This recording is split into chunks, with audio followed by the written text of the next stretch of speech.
So just starting off very generally, where did the idea come from for the film? Oh, you know, saying the idea is like when it comes to you and music, you know, and harmony. If I could answer to this question, I could teach theology in Paris. You know, it's your theological. Oh, gods know where comes idea. If it's a good idea or bad idea, I don't know. But ideas, you know, it's like in music. You know, Gioacchino Rossini.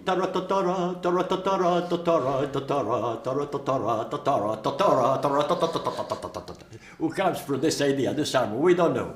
But I must say that the idea of this movie comes from the desire to make a movie like this, to the power of love, not in a sweet way, sugar or schmaltzy honey, but in a very wild way, ferocious, like a tiger who drives you, takes you in pieces, you know, and a man driven by love.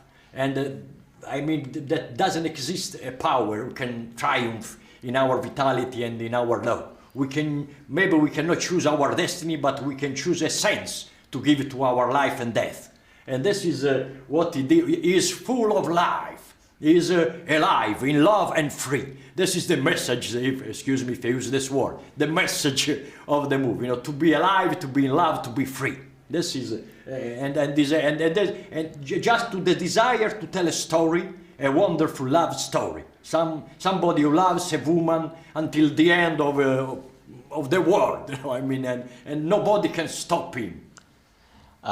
So the love is the most important thing. So the element of the war, was that something you decided to include because of what was going on? You had your love story first, and then you added the war, or were you watching what was happening in the world and decided love was important? This is a very good question. I know I worked first of all in the love story, then the war happened. When I started to write the movie, Iraqi war wasn't there. Then it happened in March 2003, and I sat there because I couldn't stop to think about this war, this incomprehensible war.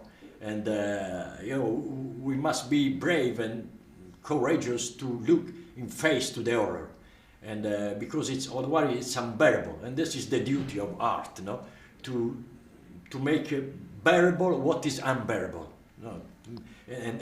And to be brave to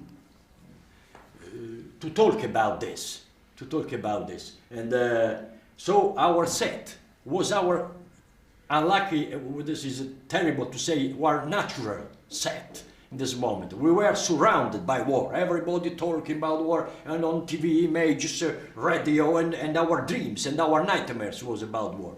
So this is like a terrible fairy tale, a love story set in the reality. And when you have a serious backdrop like the war, where do you think humour can play a role? Excuse me, no, I did.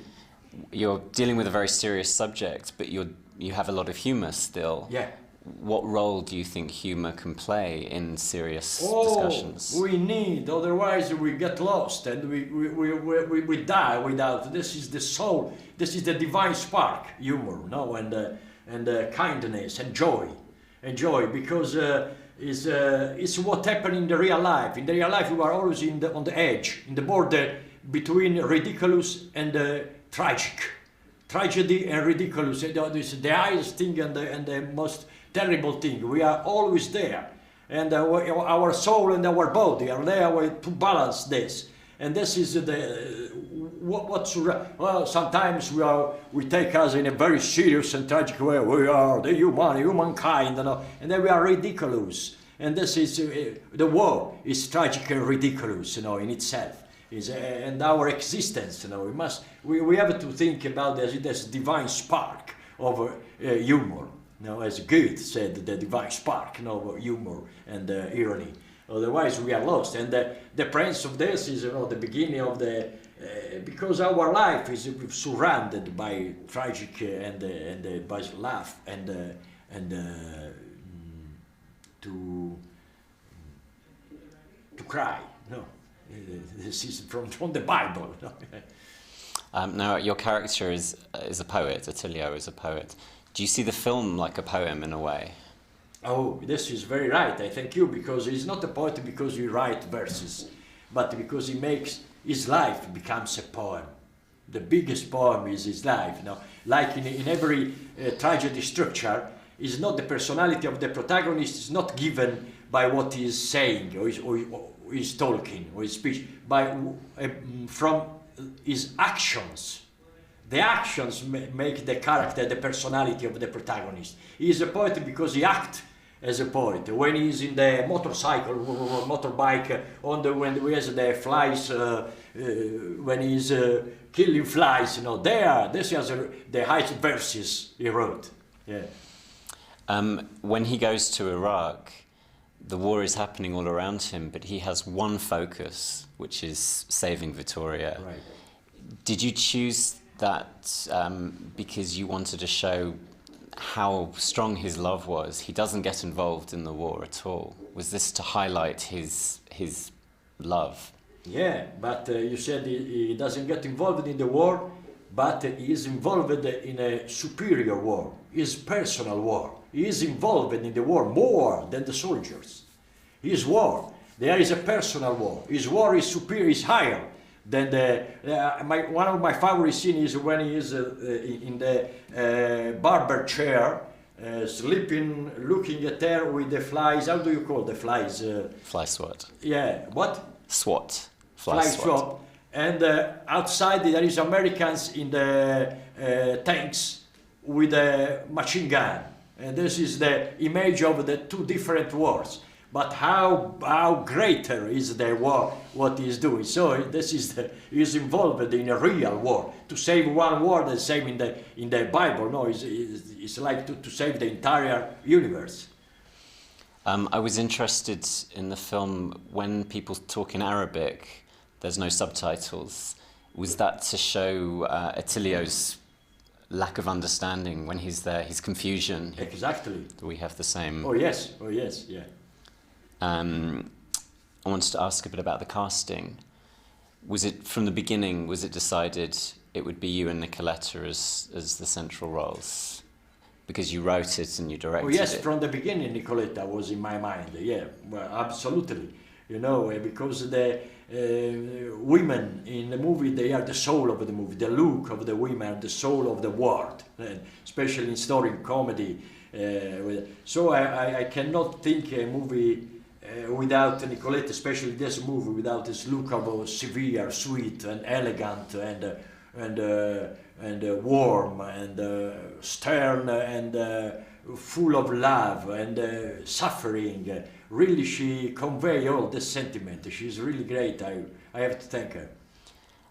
You wrote the film, you star in the film, and you direct the film.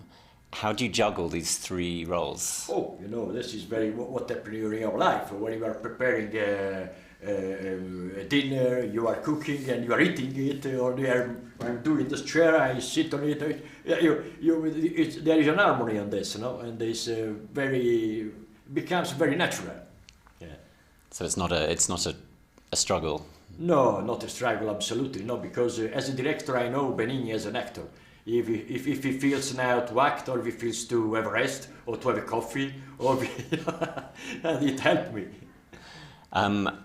Can you tell me a little bit about your influences? Because talking about being a writer, actor, director, I was thinking about Charlie Chaplin and Woody Allen, for example. Oh, yes, well, Woody Allen is a really great director and one of the greatest humorists of our. It's like Oscar Wilde. I mean, what can I say about Woody Allen? I really love him very, very, very much. And we have a debt with Charlie Chaplin. Everybody is the prince of everybody, because he was the first one who mixed sorrow with humor, with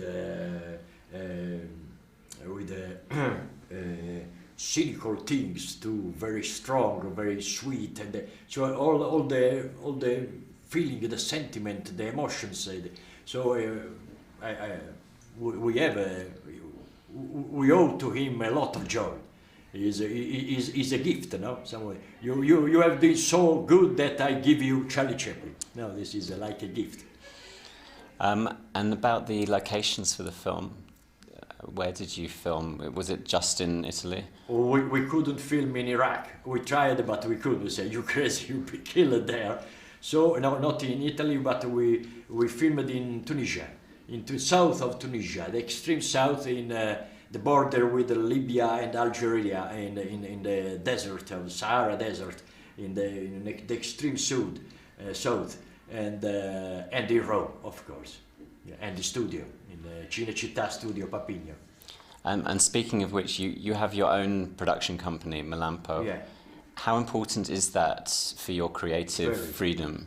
Very, very, because I have to thank the producer, Nicoletta Braschi, and the company. They gave to me the freedom. Absolutely, I could do, and I did what I felt. This is really a big power. I noticed, I think I'm right in saying that Jorge Luis Borges is on the television screen. Is that right, in the film? Excuse me? I read in the production notes that Borges, Borges, the Argentinian poet, the writer, is on the TV in the beginning of the film. Is that? No. No, he's not an influence. No. No? Ah, Borges. Yes. Oh, excuse me. Oh, excuse my pronunciation. No, my pronunciation. Your pronunciation is the right. Yeah, Jorge Luis Borges. Yeah. Oh, yes. Is in the beginning of the movie. There is 4 poets. Is Borges. There is Marguerite Yourcenar, and 2 Italian poets. Is Montale, it was a Nobel Prize, and Ungaretti. You know. And but just because in the dream in the beginning, and Tom Waits, we say. So it was like to see some wonderful poet of 20th century there, looking at his wedding, you know. But it was not. I didn't choose them because they were the only I could use technically. This is very strange, no? And I really liked them. I said, very good, I love.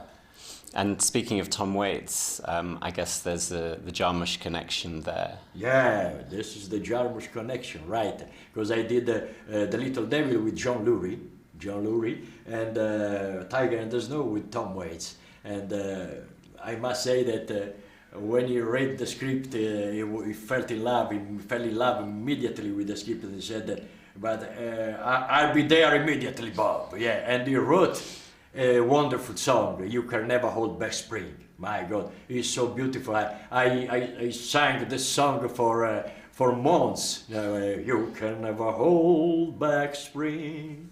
Beautiful, so beautiful. I jumped for one day when I heard first time the song.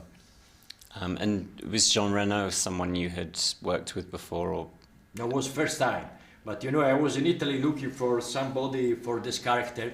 And out of the blue, he appears on TV. He was promoting a movie, and suddenly said, looking in my face from the TV, say, I would like to work with Mr. Benigni. Where are you, Roberto? I say, my God, if he was asking to me. And I called him, say, I am here, ready for a movie. It was really unbelievable, beautiful. And he read the script and he said immediately, yes, wonderful actor, really one of the greatest, great face. He is born to be there in the screen. Really born to be there. Unbelievable and very wise man. Unbelievable. I have to thank him too. I think we're probably. Thank you. Are we out of time?